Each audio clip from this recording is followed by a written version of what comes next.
बिस्मिल्लाहिर्रहमानिर्रहीम। अस्सलाम वालेकुम। एप्लीकेशन ऑफ गाउसेस लॉ में हमने ये कहा था, लास्ट डिस्कशन हमारी ये हुई थी कि हम गाउसेस लॉ को यूज़ करके various kind of charge distribution की इलेक्ट्रिक फील्ड कैलकुलेट कर सकते हैं। उसके लिए हमने कुछ प्रोसीजर डिस्कस किया था, रिवाइज के देते हैं। स्टेप 1 में आपने we have to define the kind of charge distribution. Step 2 में to apply the Gauss's law which depend on that states that flux depends on the amount of charge enclosed. So we have to construct a Gaussian surface to enclose the charge, divide the Gaussian surface into subsurfaces, find the flux for each and sum up for the whole Gaussian surface, apply the Gauss's law and find the electric field of your relevant case. Now today my lecture is on calculation of electric field due to infinite sheet of charge. Infinite sheet of charge की electric field calculate करनी है। तो first we have to define what is infinite sheet of charge. Uniform distribution on surface area of a sheet. Sheet कहते हैं जिसकी thickness को आप ignore कर देते हैं, सरफेस एरिया लेंगे आप, ठीक है। So if we distribute the charge, uniformly distribute the charge over the surface area of the sheet and concerned only with the uniform electric field, we ignore the edges of the sheet, we ignore the fringing field of the sheet, we call it as infinite sheet of charge. यानी infinite sheet of charge हम उस charge distribution को कहेंगे जिसमें हमने surface area पर charge दिया हो, सिर्फ कंसर्न यूनिफॉर्म इलेक्ट्रिक फील्ड के साथ करें और उसके एजेस के बारे में, उसके फ्रिंजिंग फील्ड के बारे में हम उसे इग्नोर कर दें। हम ऐसी चार्ज डिस्ट्रीब्यूशन को क्या कहेंगे? Infinite sheet of charge. So according to our procedure, what is the step 1? Define the kind of charge distribution. तो charge distribution is, it is infinite sheet of charge.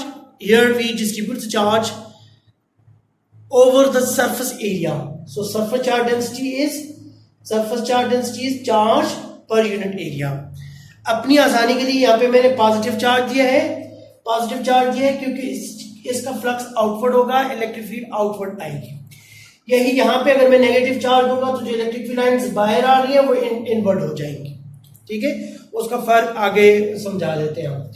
Now फिर क्या हुआ? Step 2, construct ए Gaussian surface. Now मैंने क्या किया, ये एक infinite sheet of charge है, मैं इसे इनफाइनाइट कहता हूं इसलिए कि मैंने एजेस को, फ्रिंजिंग फील्ड को इग्नोर करना है।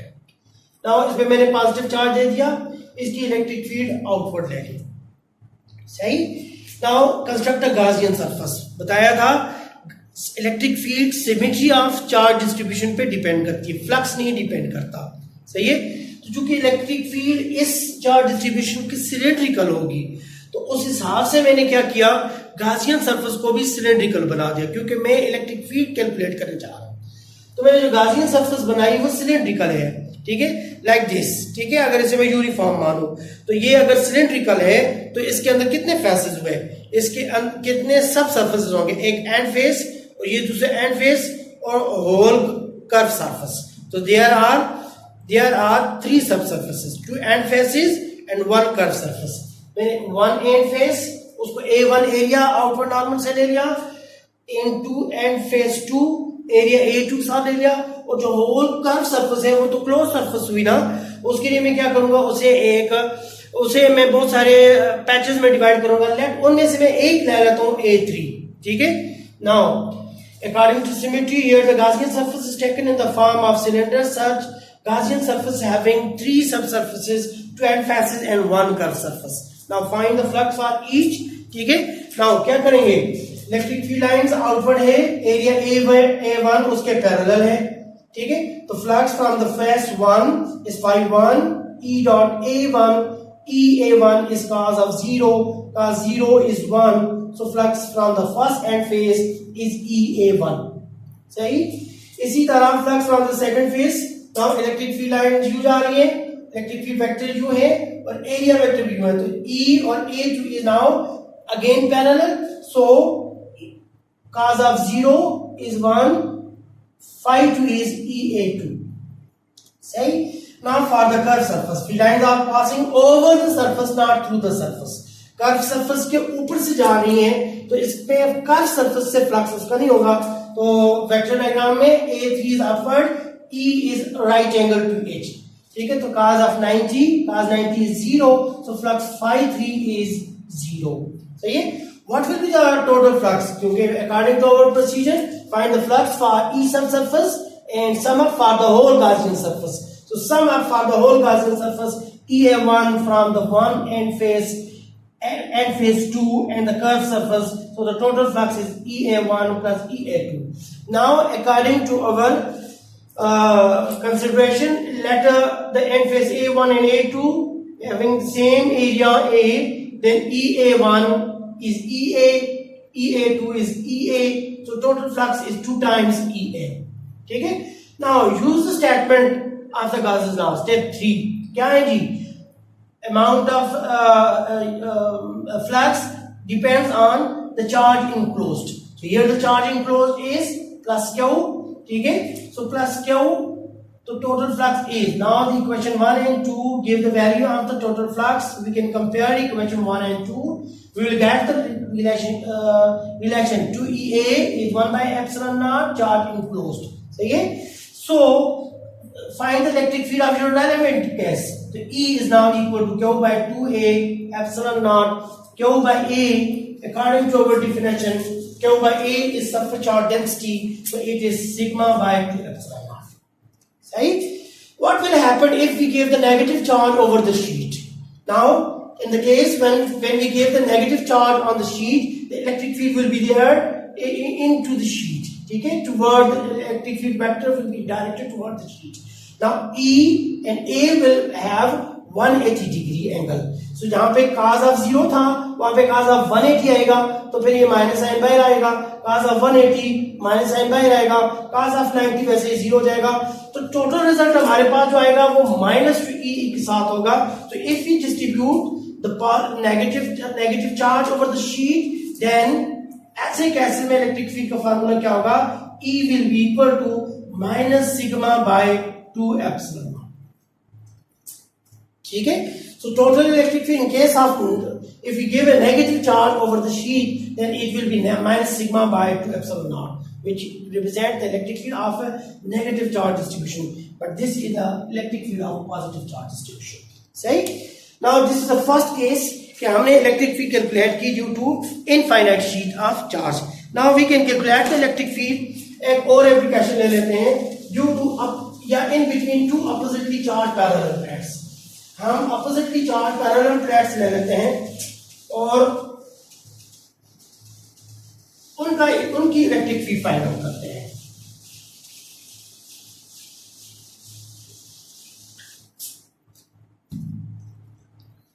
इलेक्ट्रिक फील्ड between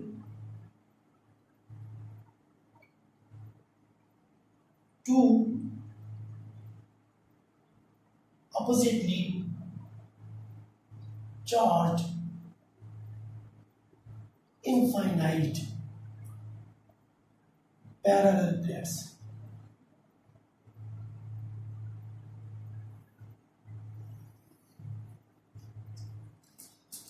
सबसे पहले हम उन्हें इनफाइनाइट क्यों कह रहे हैं? बिकॉज हम चाहते हैं कि इलेक्ट्रिक फील्ड क्या हो? यूनिफॉर्म हो. ठीक है. तो मैंने एक प्लेट ले ली जिसपे मैंने पॉजिटिव चार्ज दे दिया. दूसरी एक प्लेट ले ली जिसपे मैंने नेगेटिव चार्ज दे दिया. अब मैं किस वक्त इन्हें इनफाइनाइट कह सकता हूं? जब इन प्लेट का एरिया या इनकी डायमेंशन या इनकी जो ज्योमेट्री जो है उसके लिहाज से spacing between the plate smaller हो जाए. ठीक है. तो फिर मैं इन्हें इनफाइनाइट पैरेलल प्लेट सिस्टम कह सकता हूं. ऐसे केस में इलेक्ट्रिक फील्ड होगी वो यूनिफॉर्म होगी. फ्रिंजिंग फील्ड को हम क्या कर देंगे? इग्नोर कर देंगे. ठीक है. तो इलेक्ट्रिक फील्ड, अब फ्रिंजिंग फील्ड इसमें इग्नोर होगी, तो that is the reason we take in the infinite parallel plate system. ठीक है. नाउ मुझे इसके अंदर इलेक्ट्रिक फील्ड फाइंड आउट करनी है. मैं दो तरीके कर सकता हूं. एक तो लॉ से भी कर सकते, फोर्स लॉ से. दूसरा तरीका तो गॉस लॉ का है. वो हम गाजला की एप्लीकेशन में आए हैं तो गाजला ही को यूज कर लेते हैं। अगर आप इस सिमेट्री ऑफ चार्ज डिस्ट्रीब्यूशन की इलेक्ट्रिक फील्ड को देखें तो अगर ओवरऑल अगर ये फ्लैट और ये फ्लैट और इसकी इलेक्ट्रिक फील्ड बने तो आपको एक क्यूब नजर नहीं आएगा। तो उसी तरह हम यहाँ पे भी गॉसियन पिल बॉक्स बना लेते हैं।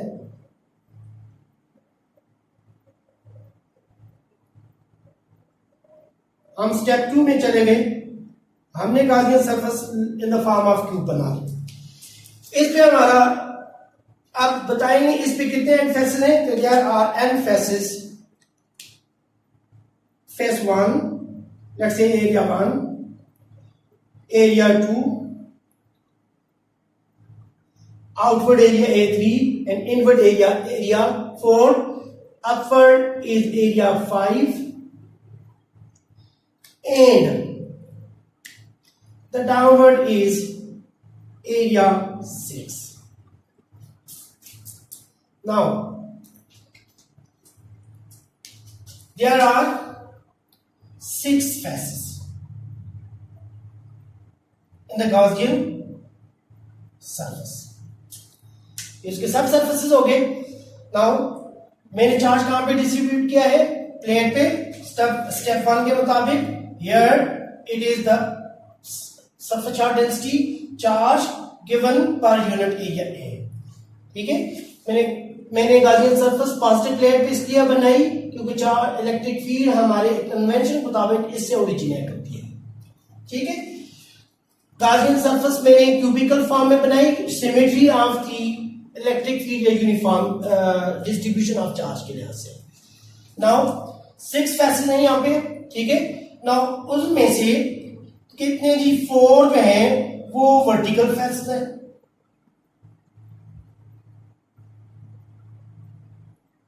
ठीक है, 1 इनसाइड द प्लेट आ गया।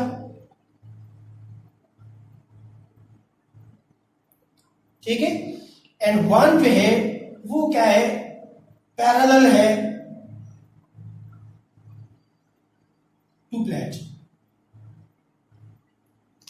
सो what will be the total flux या what will be the flux from vertical faces is 0। क्यों, A1 and E having angle of 90 degree, तो flux from vertical faces is 0 because theta वहां पे क्या है 90 degree का है। Flux from the inside plate from A5 is 0 because वहां पे इलेक्ट्रिक फील्ड 0 होती है। वो हमारे पास एक एप्लीकेशन है कि inside the conductor electric field 0 होती है।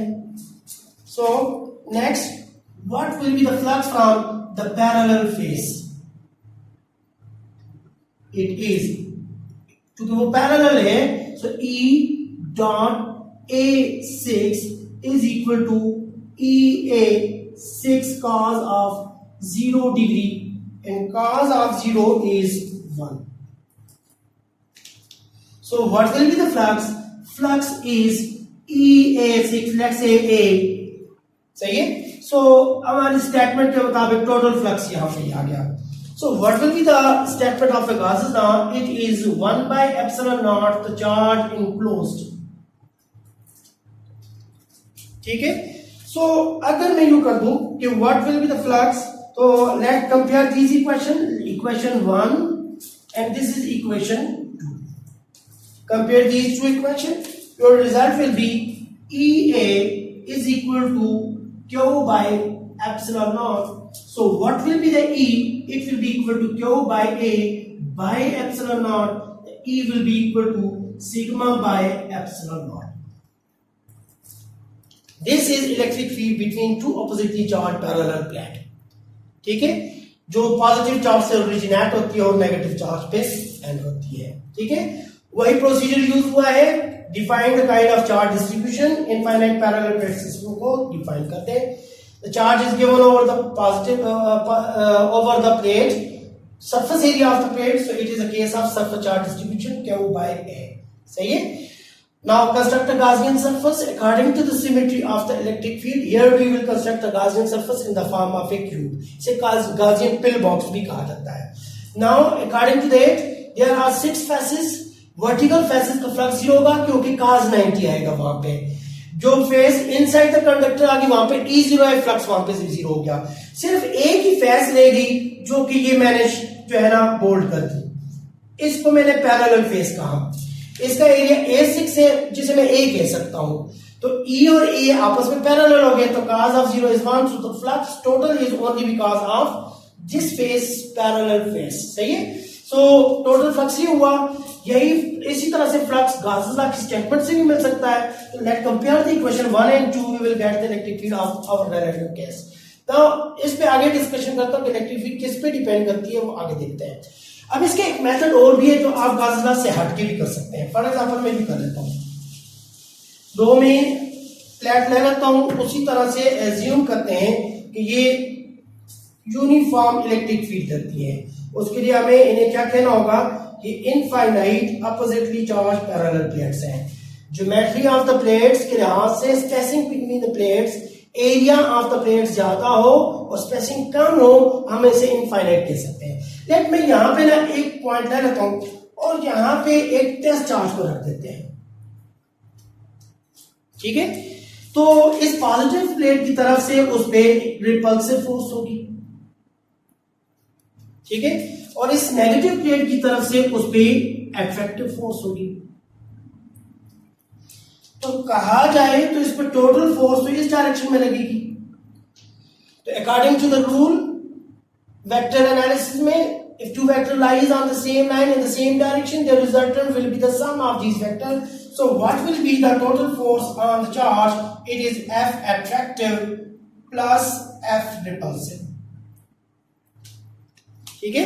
Now if we want to calculate the electric field we have to divide per unit charge, ठीक है। So what will be the total electric field?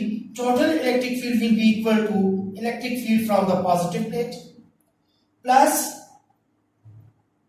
negative plate, attractive force इससे है, ठीक है, electric field from the positive plate। तो अब हमने पढ़ा है, अगर मैं इसे एक ही शीट ऑफ चार्ज ले लेता हूं, तो अभी हमने इलेक्ट्रिक फील्ड जो शीट ऑफ चार्ज निकाला था वो था सिग्मा बाय 2 एप्सिलॉन नॉट, सही है। नाउ मैं डायरेक्शन यूज कर चुका हूं, अब मुझे जस्ट मैग्नीट्यूड यूज करनी है। तो what will be the electric field is sigma bye 2 epsilon not plus sigma bye 2 epsilon not. दोबारा बता देते हैं, मैंने यहाँ पे E माइनस के साथ नेगेटिव नहीं लिखा क्योंकि मैं वेक्टर डायरेक्शन यूज कर चुका हूं, सही है। So what will be the electric field? Electric field will be half and half is 1 sigma by epsilon naught, वही रिजल्ट जो हमने गाउस-लॉ से किया। So this is method 2।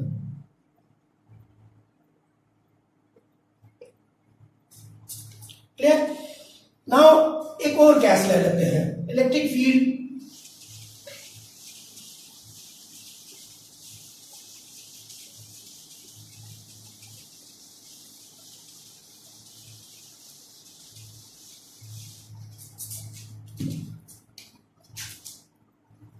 due to shell of charge।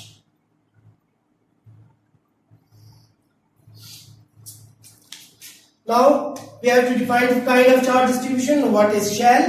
Shell is a hollow spherical body. If we give a charge over the shell, this is a hollow spherical body like a football, जिससे वो hollow होता है, जिसका area ही होगा, volume नहीं होगा। Solid sphere surface area भी रखता है, वॉल्यूम भी रखता है। वो सॉलिड स्फीयर एक ऐसा क्लोज सरफेस है जो सरफेस एरिया के साथ साथ वॉल्यूम भी रखता है, लेकिन हॉलो स्फीयर ऐसा है जो सरफेस एरिया तो रखता है लेकिन उसका इनसाइड वॉल्यूम नहीं होता, सही है।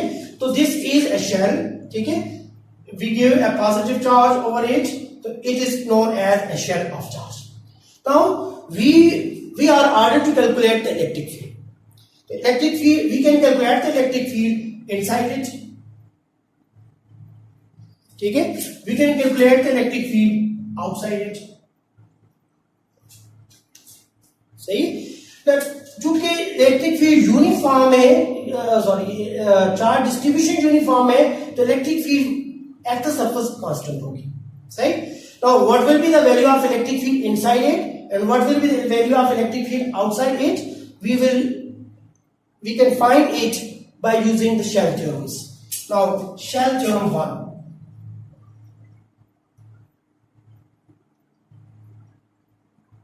Theorem 1. Let me outside के बारे में बात करता हूं। तो ये कहता है theorem 1, for all exterior point,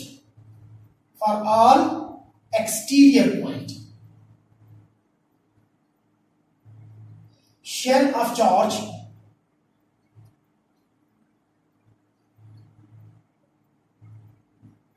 behave like point charge। ये थ्योरम हमारे लिए बहुत आसानी बनाएगा। अगर हमसे कोई ये कहे कि एक स्फीयर है जिसके ऊपर हमने चार्ज दिया हुआ है, उसके किसी पॉइंट पे इतने फ्रॉम द सरफेस लेट वो 10 मीटर पे और रेडियस भी बताया हुआ है और इतने पॉइंट पे उसकी इलेक्ट्रिक फील्ड बताया, तो हम कहेंगे for all exterior point it behave like a point charge. उसकी इलेक्ट्रिक फील्ड का formula electric field intensity two point charge का होगा। तो late calculate it.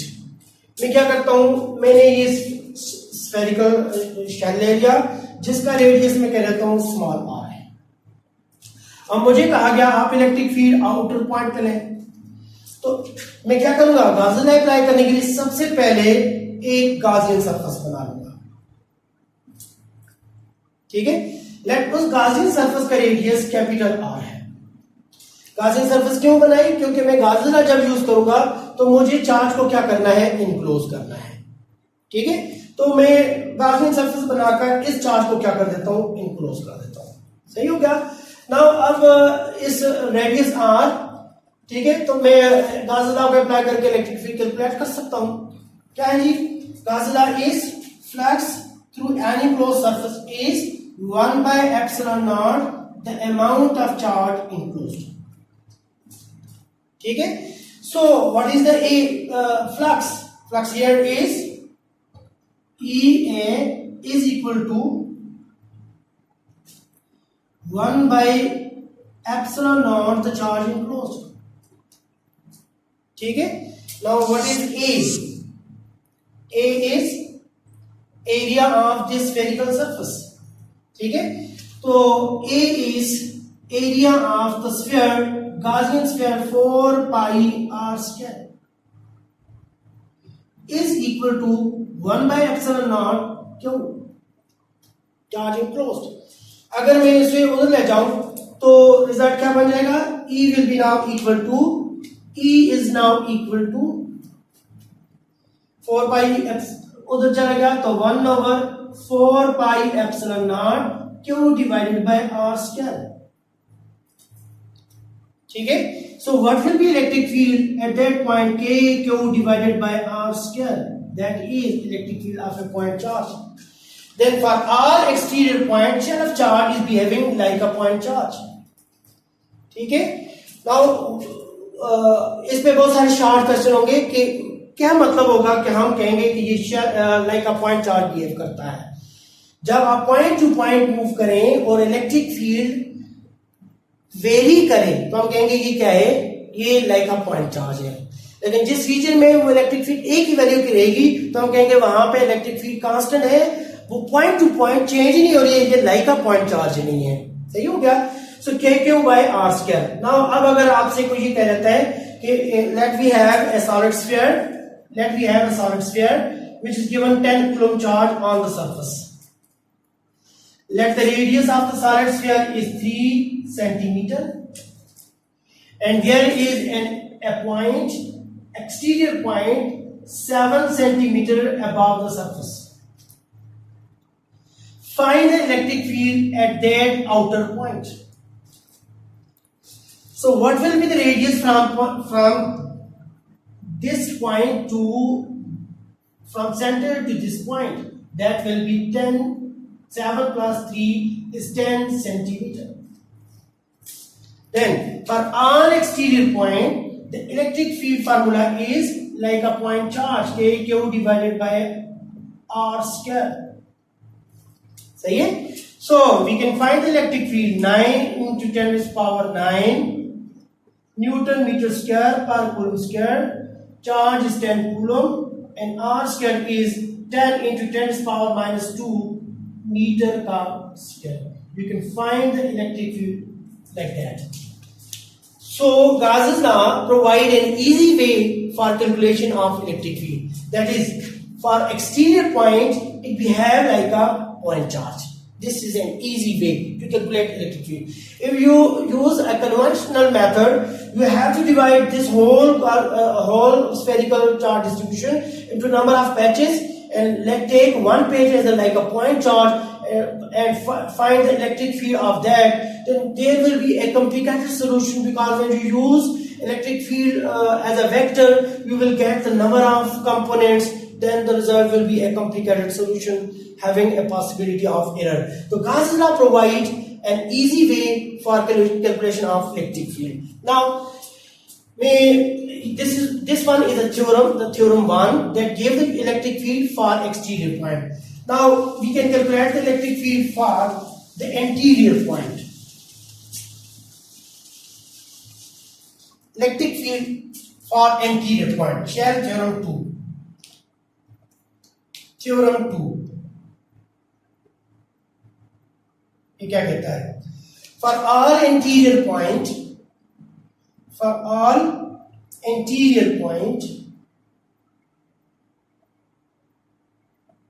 shell of charge exerts no force. ठीक है? अब मैं वो फाइंड आउट करना चाहता हूं. मैंने क्या किया? शेल ऑफ चार्ज ले लिया, पॉजिटिव चार्ज उस पे डिस्ट्रीब्यूट किया हुआ है. मुझे कहा गया आप एंटीरियर पॉइंट पे इलेक्ट्रिक फील्ड फाइंड आउट करें. मैंने ये एंटीरियर पॉइंट ले लिया.